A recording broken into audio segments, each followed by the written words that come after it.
Ser podcast. En La Ventana acontece, que no es poco, un relato personal de la historia con Nieves con Costrina, Cadena Ser.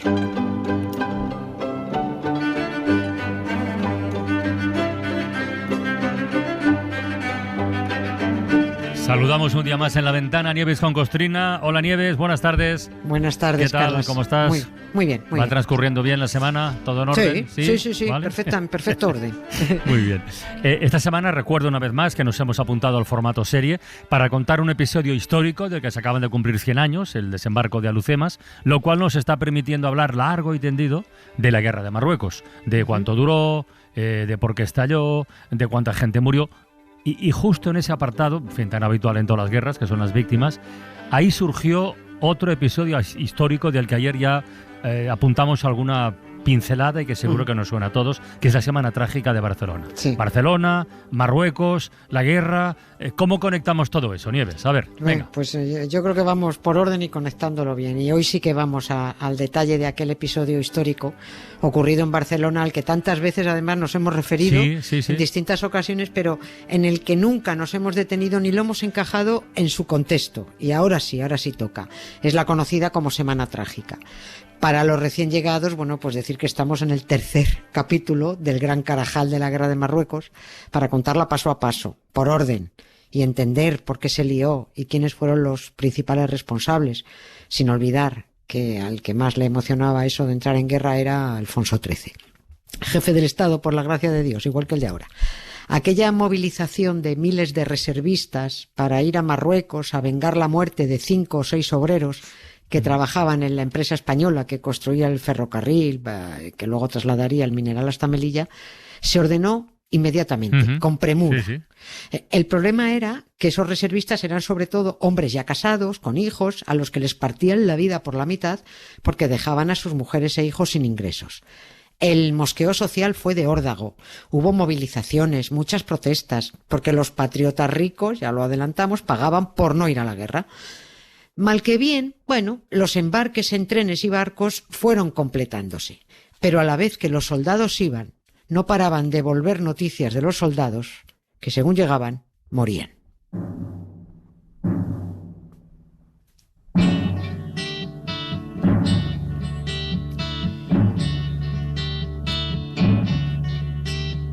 The Eastern world, it is exploding, violence flaring, bullets loading.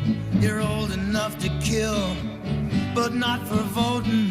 You don't believe in war, but what's that gun you're toting?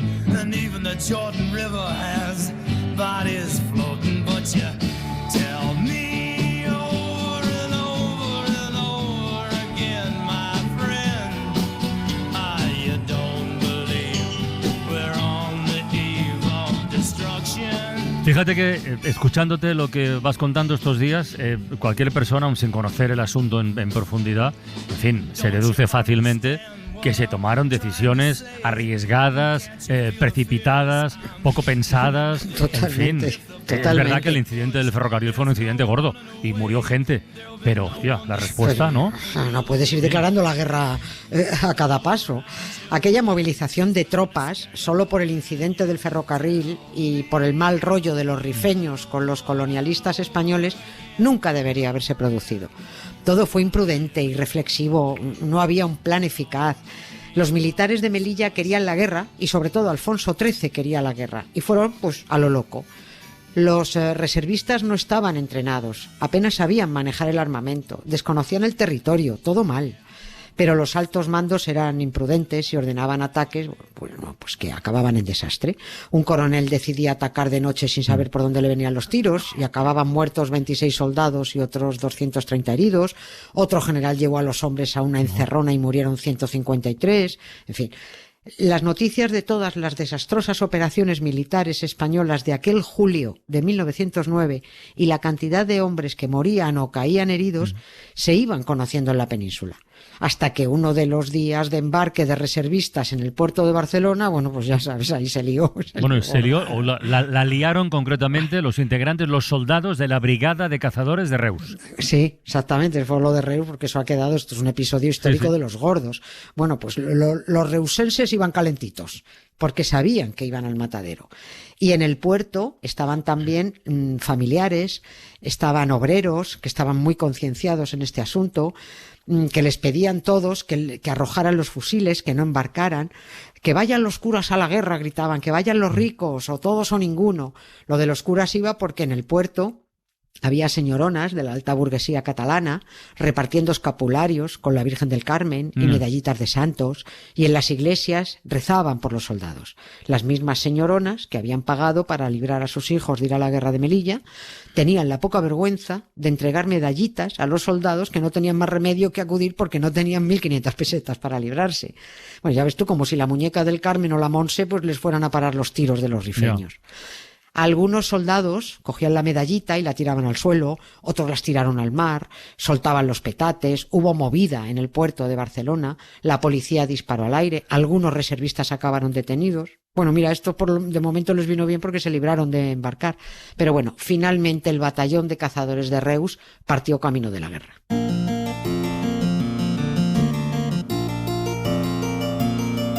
Escolteu la cançó del soldadet que a través d'un ull de bou veu que volen uns falciots. I no és que hi entengui molt el soldadet, però que volin els falciots deure voler dir que la terra és a prop. I tan a prop deu ser que baixa el capità, intenta no semblar nerviós mentre acaba la instrucció.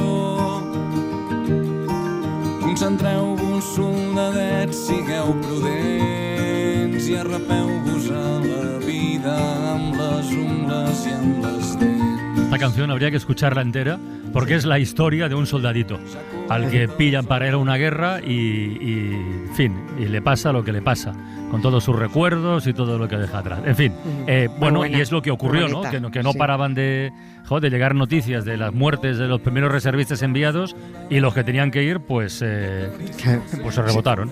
Claro, hombre, a ver, es que de los muchos muertos y, como decía antes, de las desastrosas operaciones militares tenían noticias ya todo el mundo. A finales de julio se produjo el famoso desastre del Barranco del Lobo, un matadero al que un general llevó a sus hombres con todos los rifeños instalados en las alturas, desde donde dispararon a los soldados como si fueran conejos atrapados en un cercado. Y encima la retirada ordenada estuvo muy mal planteada y fue caótica. Y ahí hubo otros 153 muertos y 599 heridos, entre ellos el propio general que la cagó. Como no daban una, en aquel julio se suspendieron todas las operaciones en julio y ya se dedicaron a proteger Melilla. Porque Melilla nunca corrió peligro hasta que les tocaron las narices a los rifeños. Pero bueno, la verdad es que no corrió peligro ni aún así. Los rifeños nunca tuvieron intención de tocar la ciudad.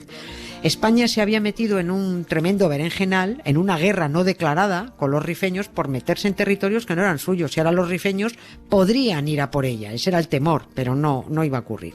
Las noticias de ese desastre del Barranco del Lobo, con sus 153 muertos y sus casi 600 heridos, llegaron a Barcelona. Y aunque había disturbios desde un par de días antes, ese mismo día del desastre del Barranco llegó lo bueno. La indignación de los trabajadores y la sociedad barcelonesa contra los curas, contra la católica burguesía y la aristocracia catalana, contra la hipócrita iglesia, creció desde el día del embarque y el regalo de medallitas con muñequitas de vírgenes. Así que cuando llegaron los datos de muertos en el Barranco del Lobo, se fueron a por los curas, a por las monjas y a por las iglesias. La noche del 27 de julio ardían en Barcelona 23 iglesias y edificios religiosos y, poco después ardieron 8 conventos más en la periferia barcelonesa. Què farà, on anirà si sobreviu? Aniré a ma mare ben vestit i abans que res li hauré de dir que em perdoni per tractar-la sempre així. Aniré a la Margarida a fer-li un fill per només veure'l intuir que l'estimo més del que m'estimo a mi. La canción del Soldadet, la canción del soldadito, maravillosa. Oye, pero yo tengo una curiosidad, o sea, pasada la historia, la Semana Trágica de Barcelona, bien. Sí. Pero no hubo respuestas más o menos parecidas en otros puntos de España.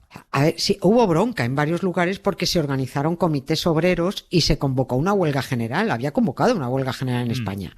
Pero, bueno, ¿qué quieres que te diga? El español medio es flojo.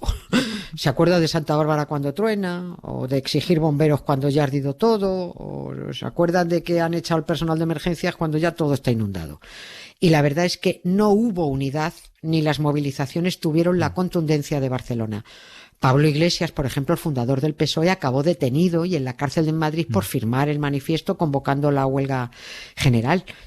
La huelga es una huelga que empezó con un carácter antibelicista contra la guerra de Melilla, de Marruecos, pero acabó siendo un movimiento obrero y anticlerical porque eran los trabajadores los que estaban pagando más directamente las consecuencias. Y es que encima la maldita Iglesia pedía resignación a los pobres mientras daba de comulgar a los ricos. El levantamiento tendría que haber sido general en toda España y contundente, pero al final las protestas de Madrid las ahogaron enseguida, las hubo muy gordas, pero las ahogaron y Barcelona se quedó prácticamente sola batallando. En el otro extremo de este asunto estuvo, madre mía, por ejemplo, el embarque de reservistas en Cádiz. Mira, si leo las crónicas de aquel día de julio de 1909... se demuestra lo eficaz que resultaba para la corona, para la Iglesia y el ejército mantener a una población ignorante y desinformada. La prensa de Cádiz, y ahí está la hemeroteca, definió el día del embarque como, y abro comillas, una jornada grandiosa, patriótica, gaditanísima. Cádiz entero acudió a la estación de ferrocarril para despedir a los servidores de la patria que marchan a la guerra de África. Las tropas fueron despedidas en Jerez por una multitud que daba gritos patrióticos y numerosos vivas a España. El embarque se llevó a cabo con total normalidad y en presencia de las autoridades. Los soldados van alegres y animosos. Ya ves tú. Era muy burdo, pero bueno, al estilo de Antonio Ferreras, pues fueron con ello. Los soldados iban encantados de ir al matadero de Melilla a defender los negocios en las minas de la oligarquía española y del Borbón. Y en Barcelona, me imagino que ya que la respuesta social fue más contundente, más organizada y más potente, también la represión pues fue más violenta, ¿no? Pues claro, esto es una regla de tres. Evidentemente. En un sitio se iban animosos, en otros sitios estaban partiendo la cara por lo que había que partirse la cara. Barcelona se levantó en guerra contra la guerra y el gobierno reprimió de forma durísima. Si España se hubiera unido en aquel julio de 1909 declarándole la guerra a la guerra, no sé, no se puede saber, pero quizás las cosas hubieran sido muy distintas. Pero a la ciudadanía la distrajeron fácilmente con el patriotismo, contra los moros y con el Viva España. En Barcelona, Sabadell, Mataró, durante la semana trágica de aquel final de julio, el gobierno declaró el estado de guerra, se amenazó con disparar a cualquier persona que circulara por la calle, en la ciudad había barricadas por todas partes, ardían las sedes de la multinacional católica. El gobierno central y el Borbón gritaban «España se rompe, esos separatistas catalanes no quieren defender la patria». Y algunos españoles debieron pensar después que probablemente los que estaban haciendo gilipollas eran ellos mismos y no los barceloneses. Oye, ¿y las consecuencias de esa semana en cifras? Porque datos habrá de eso, ¿no? Sí, hombre, está todo contadísimo. Pues mira, tras aquella, además, datos que trascendieron a Europa y hubo muchas críticas al gobierno español. Tras aquella semana horrible que dejó 117 muertos, se disolvieron sindicatos, se cerraron escuelas laicas, hubo cientos y cientos de detenciones, 2.000 procesamientos, 200 desterrados, 59 condenados a cadena perpetua y 5 hombres condenados a muerte. Alfonso XIII acabó firmando el indulto de casi todos ellos 7 meses después, pero bueno, como era Borbón, lo mismo ni se enteró de que a los condenados a muerte ya se la refanfinfla el indulto. Porque hacía meses que habían sido ejecutados, pues claro, que se dieron mucha prisa en matarlos, había que escarmentar. Y otro detalle, puede que la semana trágica de Barcelona acabara trayendo grandes beneficios para el resto de España. La reforma de la ley de reclutamiento 2 años después.